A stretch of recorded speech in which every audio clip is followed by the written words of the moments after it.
He raised his glass at my wedding reception and toasted to my wife's next husband. Everyone laughed, except me, because I knew.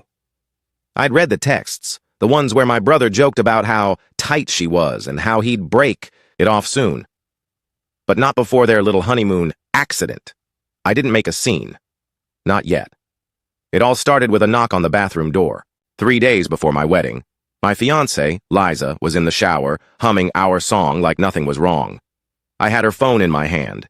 It had buzzed while she was singing, a message from a number she had saved as Darla, hairdresser. But the preview read, "Your fiancé is hot but dumb. Wrap this up before someone notices." I scrolled, and there it was. My older brother, Tolan, messaging her like they hadn't just sat next to each other at the rehearsal dinner and smiled for photos like a Disney couple. "You still thinking about our little rehearsal last night?" He won't know. After Cabo, it's done. Cabo. The honeymoon I booked, the one I paid for with my savings from working triple shifts at my mechanic shop while Tolan jetted around in tailored suits pretending to be the goddamn second coming of Tony Stark. Didn't cry. I didn't scream. I copied everything, every message, every video. Yes, there were videos. Then I flushed the toilet and pretended I hadn't seen a damn thing.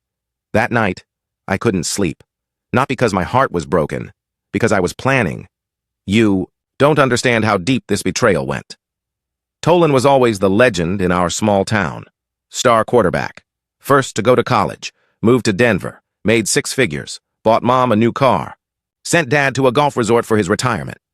Me? I stayed, fixed their leaky basement, took over dad's garage when he got too sick to hold a wrench, paid for our parents' meds when Tolan was too busy consulting in Vegas. When Liza came along, I thought, finally, something that's mine. Spoiler alert, she wasn't. She was his. At least, she let him borrow her whenever the mood struck. Now, I'm not the kind of guy who breaks down. I break things, silently. So on my wedding day, I smiled. I stood at the altar. I kissed her hand. Tolan was my best man. Of course he was. My mother insisted. He came all this way after everything he's done for us. He toasted us.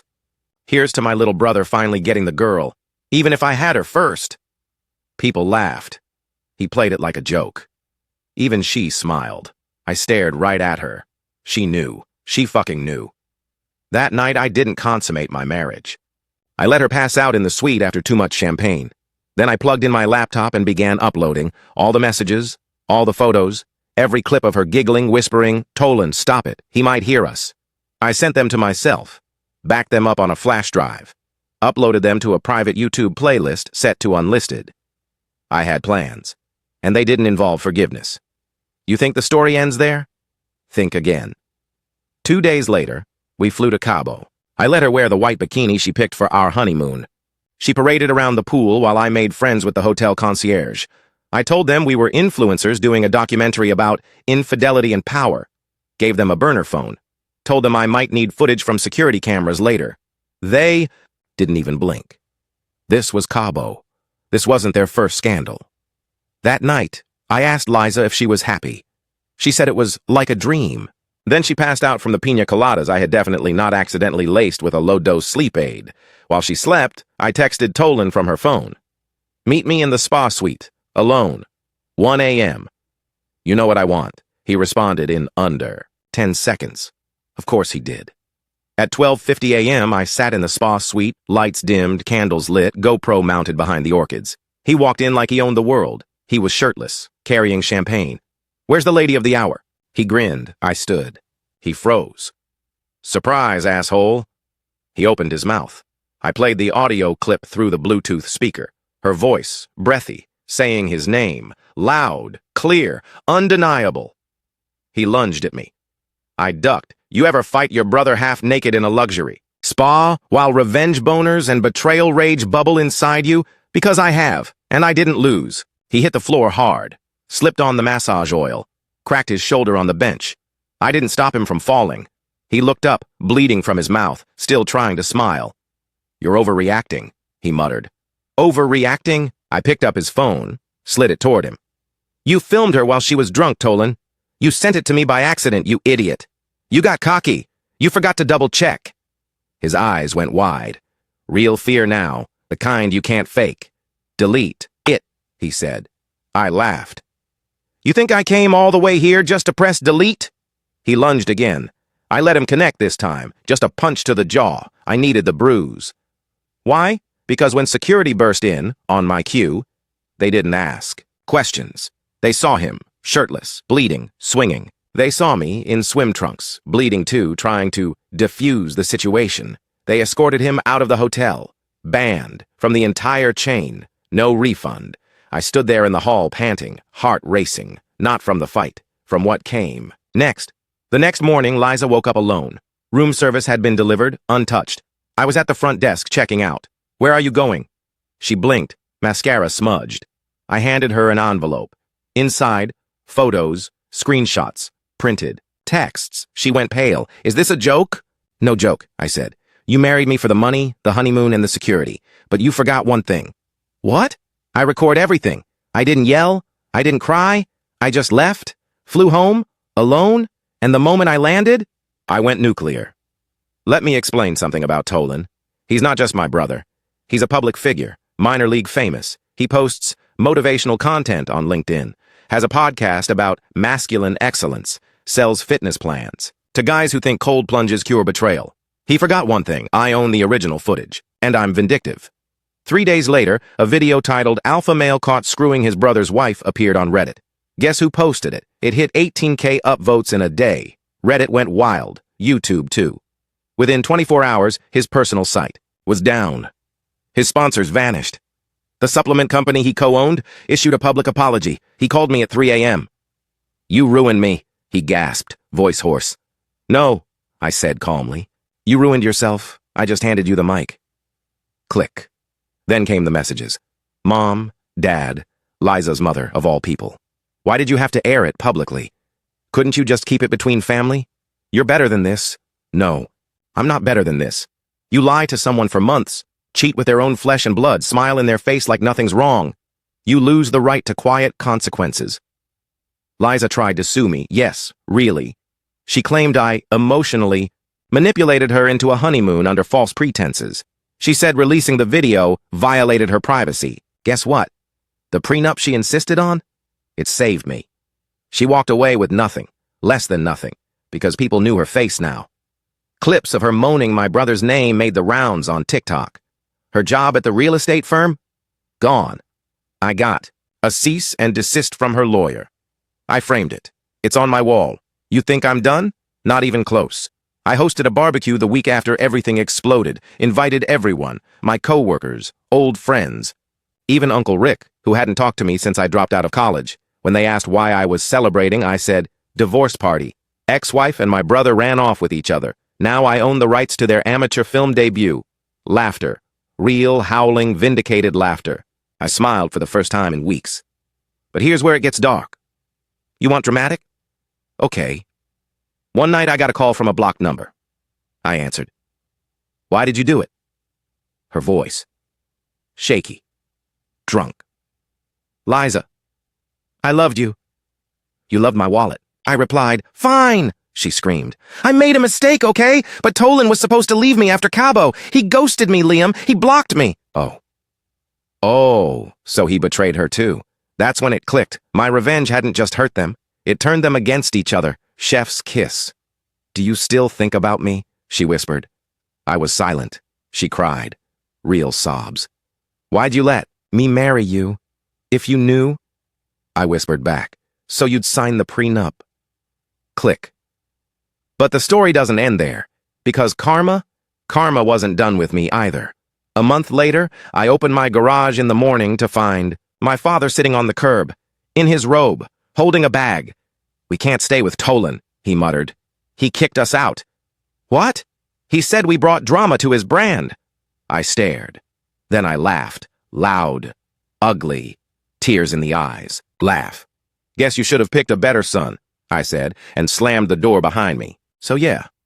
My dad sat outside my garage like a stray dog, hair messy, slippers on the wrong feet, holding a plastic bag with a half-eaten sandwich and some meds.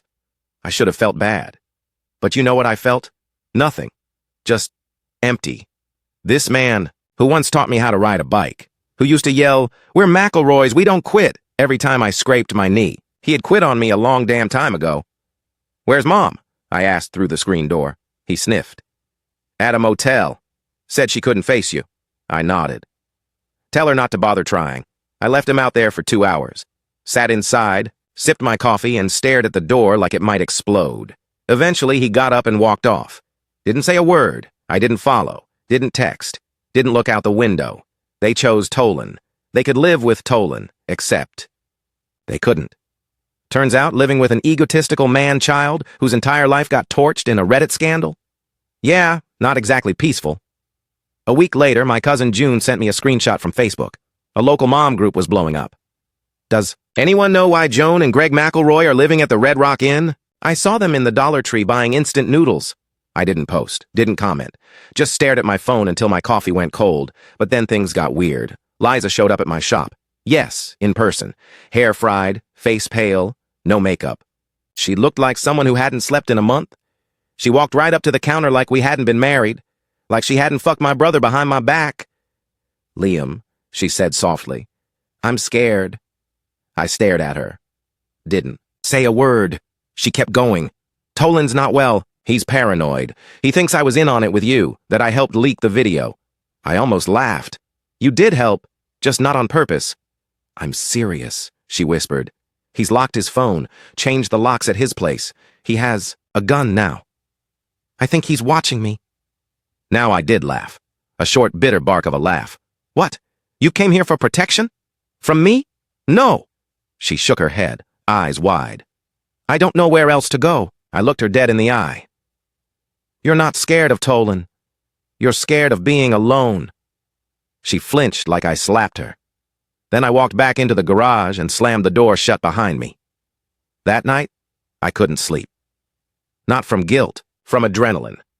My story was no longer just personal. It was public property. I'd made it that way. People were DMing me. Random strangers thanking me for standing up to family betrayal. A podcaster from Austin offered to do a full series on it.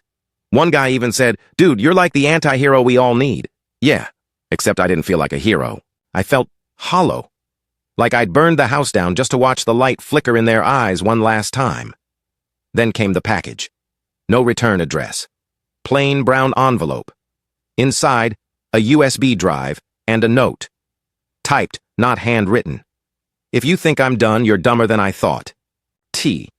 I stared at it for a solid minute. I knew what it was. I didn't even have to plug it in. Tolan's last card, his pathetic counterattack. Maybe footage he saved, maybe dirt he dug up, didn't matter. I dropped it in the sink.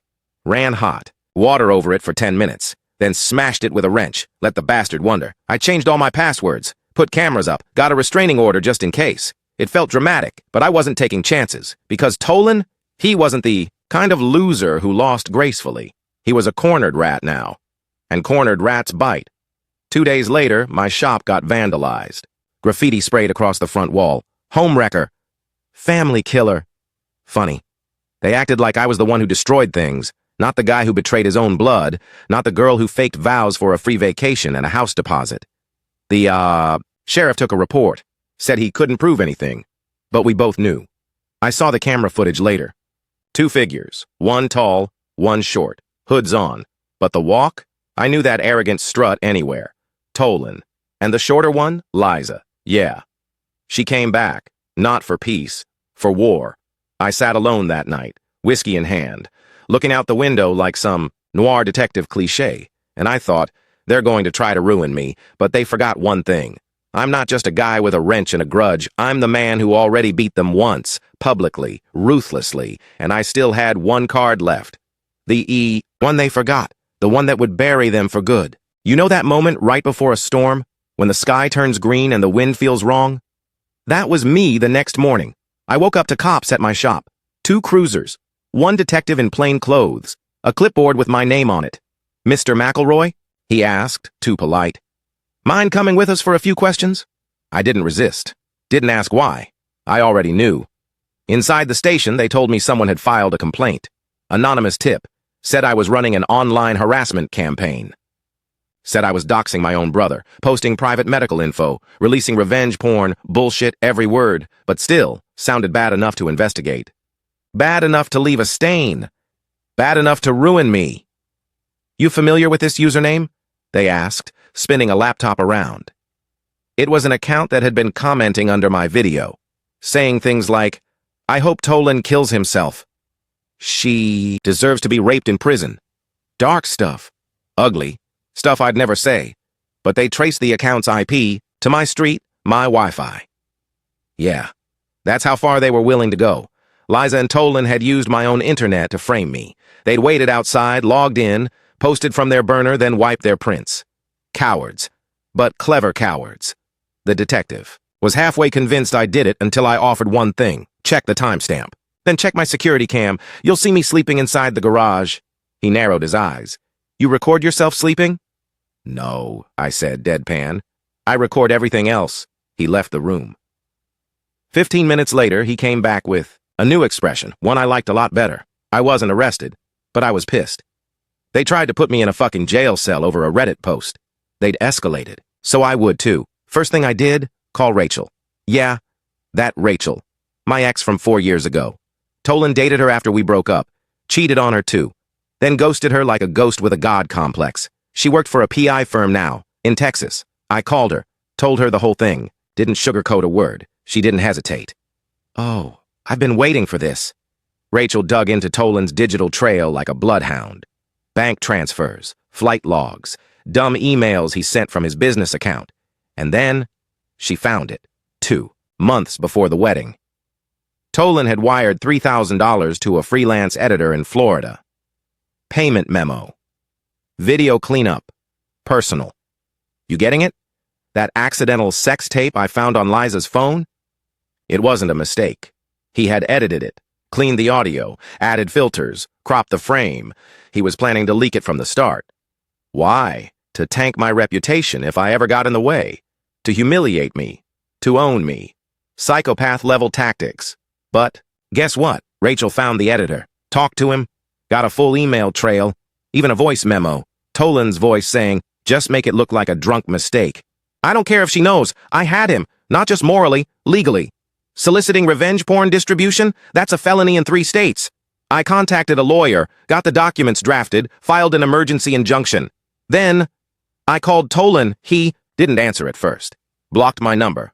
But I left a message. Open your email. Now. He did. Took about 5 minutes for the text to come through. What the fuck is this? I replied. That's a cease and desist, a criminal complaint, and a notice of civil litigation. Check the attachments. The voice memo's especially cute. You have 72 hours to delete every post you made, make a public apology, and stay out of my life. Or you're going to prison, bro. He didn't text back, didn't call, but the next morning, the Reddit account vanished. The LinkedIn page disappeared. His podcast got pulled from Spotify. Then, I got the apology. Not public. Private. 3 lines. You win. I'm done. Don't come near me or her again. That was it. No admission. No guilt, just surrender. But I didn't need more, because I wasn't done either. I used the footage Rachel got from the editor, made a new cut, my version, no sex, just context, messages, screenshots, audio. I put it all together in a video called How My Brother Tried to Frame Me and Failed. It went viral. Again, Reddit mods pinned it to the top. YouTube gave me the yellow $sign. Didn't matter. It was truth. People started messaging me with their stories, cheating brothers, two-faced fiancés, gaslighting parents. It became something bigger. A movement. I didn't ask for it, didn't plan it, but I owned it. That night, I sat on the hood of my truck, staring at the stars, beer in hand, and I realized this wasn't just revenge anymore. It was reclamation of my life, my voice, my story. No more silence, no more being the good son. Tolan could run, Liza could hide, but I was done playing nice. The final move, still to come, and it would end everything. You'd think that'd be the end, right? Video goes viral. The guilty slither away. Cue credits. Happy ending. Nah. Life doesn't wrap itself up with a bow. Sometimes it digs deeper, and what it dug up next destroyed what little I had left of my family. 3 weeks after the last video dropped, I got a letter. Not an email, not a text. A real envelope. Handwritten. Cheap paper. From my mother. I almost threw it away. But something in me wanted closure. Inside was a single line. Your father's in the hospital. He's asking for you. No explanation, no apology, nothing else. I didn't go at first. Let him wait. 3 days passed before I finally walked into that hospital, heart cold, fists clenched. He looked small, not the man who once taught me to fix a carburetor, not the one who screamed at my baseball coach for benching me, just a frail guy hooked up to machines smelling like bleach and regret. When he saw me, he smiled, weakly. "Hey, champ." I didn't say anything, just stood there. He coughed, struggled to sit up. I didn't help. "I wanted to say I'm sorry," he said, "for choosing Tolan." I still didn't speak. Then he whispered something that stopped me cold. I knew he was sleeping with her. The floor dropped. "What?" He closed his eyes. Shame on his face. "Your mother told me. Before the wedding, she thought he'd stop." My jaw locked. "You both knew, and you let me marry her?" "We thought if you went through with it, maybe it'd fix things. That she'd commit. That you'd move on." I backed away like he'd hit me. "You sold me out. To keep peace?" He nodded, then whispered, "We were afraid of losing both sons." That was it. The final straw.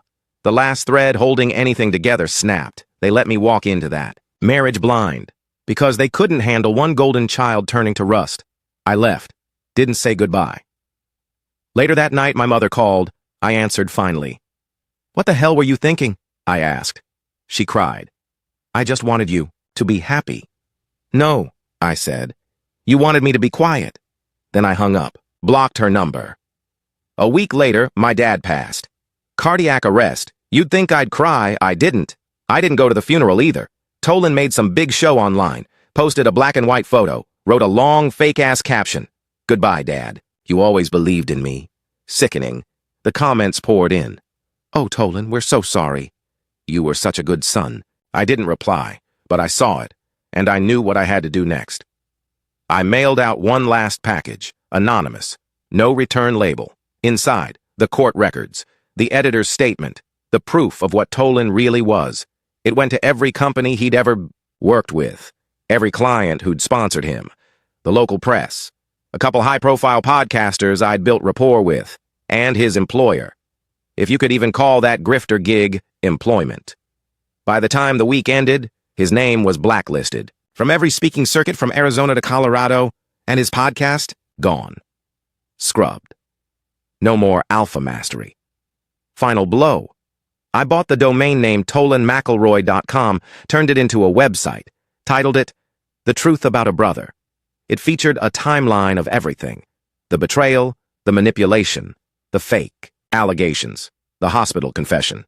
I didn't use hate speech, didn't lie, didn't dramatize. I just told the truth. Raw, real, with receipts. People shared it, a lot. By the end of the month, his online presence was radioactive. Liza disappeared from the internet completely, and me, I finally felt free. But here's the kicker, even now. Sometimes I wake up sweating, not from guilt, from emptiness. This war gutted me. It didn't just destroy them. It destroyed us. There's no going back, no reunion, no holidays, no forgiveness. And I'm okay with that. Some bridges are meant to burn. So you can finally see who was building walls behind your back the whole time. 6 months passed. The world moved on. But I didn't. The silence felt like a scream some days. No parents, no calls, no more family group chats. Just a quiet garage, an old couch, and the smell of oil and burnt coffee. Sometimes I thought, I missed them. Then I remembered the letter. The betrayal. The moment my own mother let me walk down the aisle like a lamb to slaughter. And the grief? It never came. Not for them. Only for the version of me they buried to protect him. People still ask me, was it worth it? The scorched earth, the revenge, the fallout, and I'll tell you the same thing I told a guy last week in a dive bar off I-25. Only if you understand what I burned it for. Because sometimes what you're burning isn't just a house. It's a system, a lie, a legacy built on guilt and manipulation. Then, something insane happened. I got an email. Not from Tolan. Not from Liza, from a law firm. Subject line, estate notice, Gregory McElroy, my father. I almost deleted it, but something in me clicked. I opened it. Turns out, he left me everything. His half of the estate, the retirement account, a parcel of land in Glen Rock, even the vintage 1968 Chevy Impala he'd always promised. Tolan. At first I thought it was a mistake. I called the attorney. Old guy. Calm voice. No mistake, Mr. McElroy. Your father changed his will 2 weeks before he passed. You're the sole beneficiary. His wishes were clear. I just sat there, staring at my phone. No emotion, no joy, just static. The next day I got another message, this time from a burner number, a screenshot. It was a selfie of Tolan, drunk, shirtless, sitting on a curb outside a rundown bar, captioned, "Guess you won after all, baby brother." I didn't reply. Didn't block him either. I wanted him to watch, to know that every piece he ever tried to take from me, my dignity, my future, even my fucking car, was now in my name. I picked up the Impala a week later. It still smelled like his cologne. Still had the broken AC knob he never replaced. I sat behind the wheel, put my hands on the leather, and I cried. For the first time since everything started. Not because I missed him, but because I realized this was all that was left. A car, some cash, and memories that felt like landmines. But you want the explosive part? Here it is. When I went through the glove box, I found a letter, dated 2 days before he died. It was sealed. My name on the front. Inside, 2 pages. One line changed everything. If you're reading this, it means I didn't have the guts to say it out loud. I chose wrong. I always chose wrong. I hope one day you can forgive me, not for what I did, but for what I let happen to you. There was no signature, just the scent of old tobacco and fading regret. I sat in that car for hours, engine off, windows cracked, and finally, I let go. Not of the pain, not of the memory, but of the idea that I ever needed their approval to be whole. I sold the land, kept the car, took the money, and opened a second garage up north. Called it Second Son. Auto.